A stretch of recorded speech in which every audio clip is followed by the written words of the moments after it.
Hi there, third graders. So this is the week where we're going to do the mini quiz for fiction versus nonfiction and citing nonfiction books. You guys have had about 3 weeks of learning and reviewing for this quiz. I think you're going to do fabulous. Remember, I took all of the questions basically from the Pear Deck and the Smart Learning Suite activities that we've done in the past couple weeks. And there's 10 questions, and my video that comes next is going to explain how you're going to do this quiz in Schoology. Let's get to it. Okay, so this week, some classes are going to be starting on week 20. It will say February 16th through February 24th, fiction versus nonfiction, and citing nonfiction books mini quiz. Okay, so you click on that, and then here's your quiz here. You got fiction versus nonfiction mini quiz. It will have the puzzle piece here, and you go ahead and you would click inside. And it's going to come up like this. So fiction versus nonfiction mini quiz, test quiz, and directions. You're going to scroll down. You're going to click start attempt right here.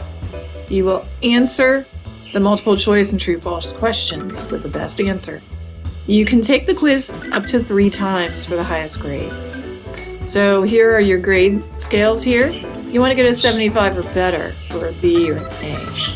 If you end up getting one of these lower scores the first time, take it again. See if you can bump your score up. But just remember the answers to the questions you got right. So you take it 3 times, you'll get the highest grade out of the 3.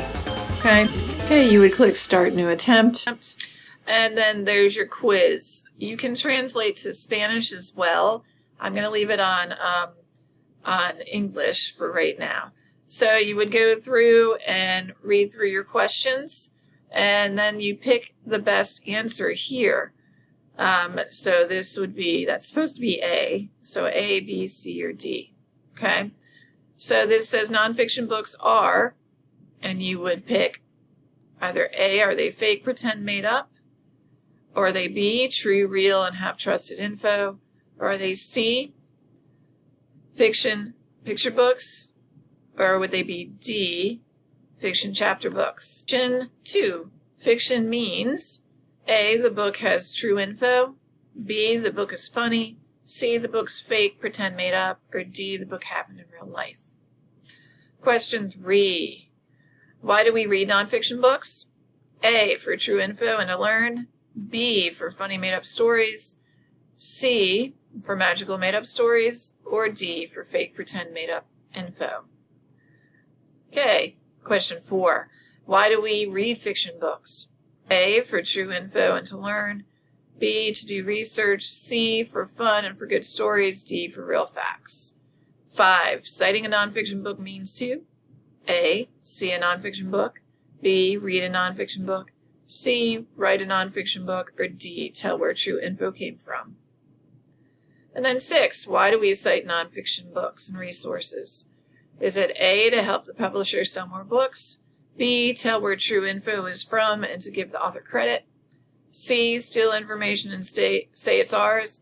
D, to share funny or scary made-up stories? Question 7.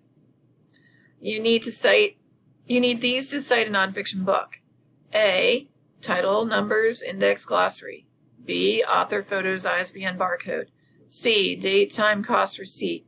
D, title, author, publisher, copyright. Question 8. The title and author are usually on the front cover of nonfiction books. Is that true or false? You would click 1. Question 9. The publisher is A, the illustrator. B, the company that printed the book. C, the author of the book. Or D, the store selling the book. Question 10. A book's publisher and copyright date are found on A, the back cover of the book. B, the glossary. C, the back of the title page. Or D, the inside cover of the book. So once you are done, you would click submit, and it's going to pop up with a new page. This one here. So remember, just make sure you're clicked on test quiz, and it would give you your grade right over here. Okay? And you want that 75 or higher. If you get a 75 the first time, you think you can do better the second or third time, you can try again. If you get a lower score, it's not going to hurt you. So you would still get the highest one. All right, so that's it for this week. Make sure you get Activity 2 completed and submitted because it is a grade. And I will see you in person next week or online in my videos.